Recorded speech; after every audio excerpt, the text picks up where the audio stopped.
Parte número 2. Cáncer.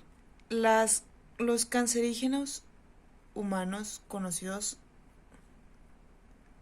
son sustancias que actúan interfiriendo en la función reproductoras o sexuales de la persona. Tóxicos sistemáticos son los agentes que causan lesiones en determinados órganos o sistemas específicos del organismo como cerebro, hígado, pulmón, etc.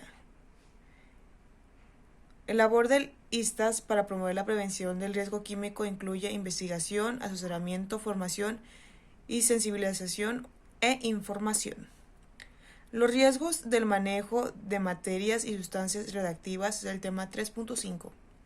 La protección radiológica es una disciplina científica técnica que tiene como finalidad la protección de las personas y del medio ambiente frente a los riesgos derivados de la utilización de las radiaciones naturales, ya sea procedentes de fuentes radiactivas o bien de generadores de radiación ionizantes. Riesgos de la radiación. Los riesgos a los que corre a una exposición mayor de lo normal conforme se incrementa la combinación de dosis al día son la siguiente.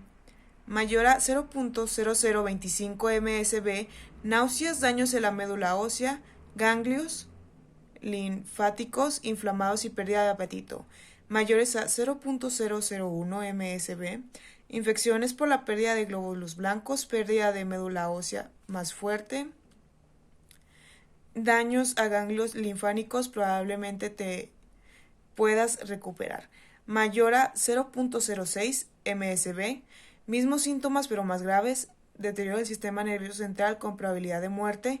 Mayor a 0.01 msv es la muerte. El uso de sustancias radiactivas, que son las más comunes, son las placas médicas de rayos X, fluorescencia, radioterapia, ayudado a localizar células cancerígenas, colaboran detectando disfunciones de órganos, preservar el alimento y medicamentos y energía nuclear.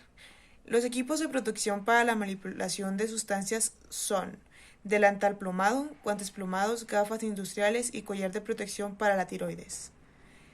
Los riesgos infecciosos biológicos son el daño a la salud del trabajador que más frecuentemente causa los riesgos biológicos y son provocados por el ingreso del organismo de virus, bacterias, parásitos u hongos. A los riesgos biológicos se les incluye dentro de las contaminaciones del ambiente del trabajo junto a los contaminantes físicos y químicos. Los gérmenes patógenos son elementos de trabajo producidos por persona, animal o el ambiente en el proceso del trabajo y pueden transferirse por 3 vías. Vía respiratoria, que es la principal, vía cutánea, erosiones, heridas, objetos cortantes y pinchados, y vía digestiva, ingestión por pitoteo, alimento contaminado, etc. La prevención de riesgos biológicos. Las medidas de prevención deben adecuarse al tipo de germen, a la fuente de infección y al modo de transmisor propio de cada enfermedad. Sin embargo, pueden establecerse algunas recomendaciones generales para todo tipo de riesgos en el trabajo. Evitar el desarrollo y diseminación de los gérmenes mediante el control veterinario de los animales, el control de cuero, lanas, eliminación de ratas y ratones, la desinfectación y esterilización de productos contaminados y la limpieza y desinfección de locales del trabajo. Evitar o reducir la expansión mediante, por ejemplo, la reducción del número de trabajadores expuestos, el diseño de los puestos de trabajo y organización del trabajo, las prácticas y métodos del trabajo seguro, etc. Medidas dirigidas a los trabajadores, capacitaciones de los trabajadores, limpiezas y desinfectación de ropas y herramientas del trabajo, higiene personal al finalizar la jornada, protección de heridas, etc. El tema 3.7 son riesgos sociales. Los factores de riesgo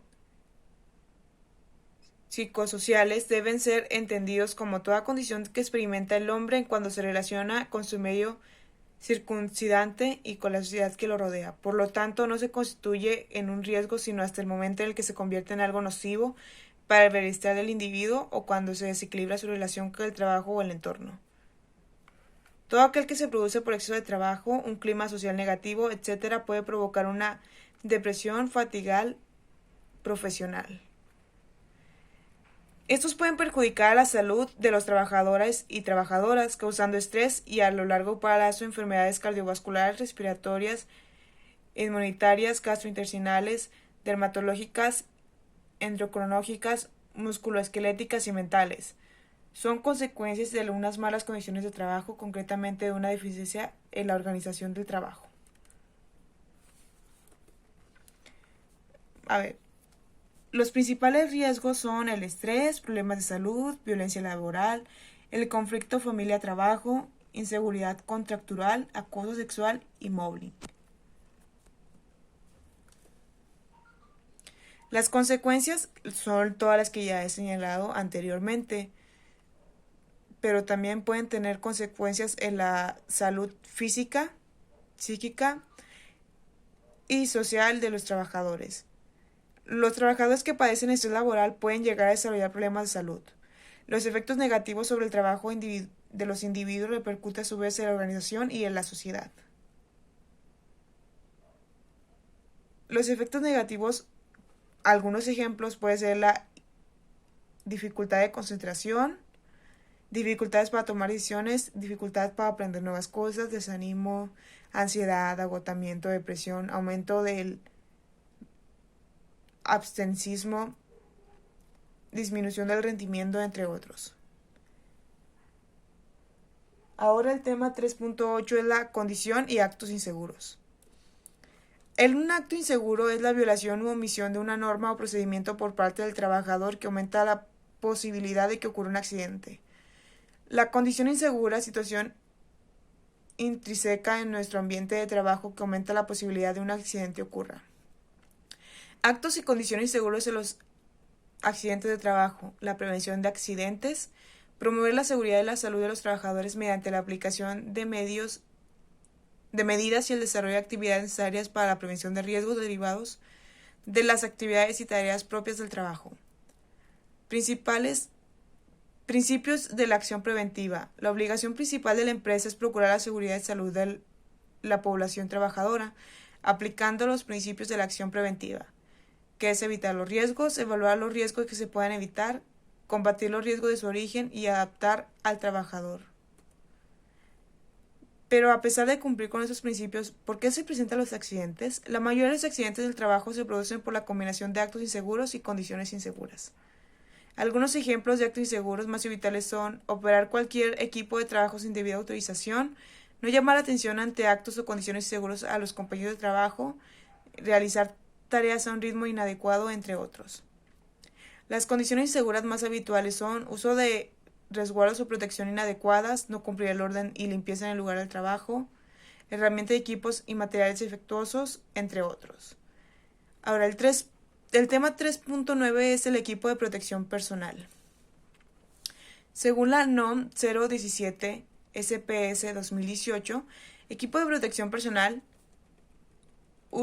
selección, uso y manejo de los centros de trabajo. En el apartado 4.2 menciona que el equipo de protección del trabajo personal, EPP, es el conjunto de elementos y dispositivos diseñados específicamente para proteger al trabajador contra accidentes y enfermedades que pueden ser causantes por agentes o factores generados con motivo de sus actividades de trabajo y de la atención de emergencia. Es muy importante saber que el equipo de protección personal debe ser la última opción, es decir, se deberá utilizar siempre y cuando los riesgos no se puedan evitar o reducir lo suficiente como para los métodos o procedimientos de la organización de cada trabajo, por lo cual el equipo de protección personal se considera el último recurso de la cadena preventiva. El EPP no tiene como objetivo realizar una tarea o actividad, sino proteger a los trabajadores que sí hacen sus actividades. Y eso sería todo.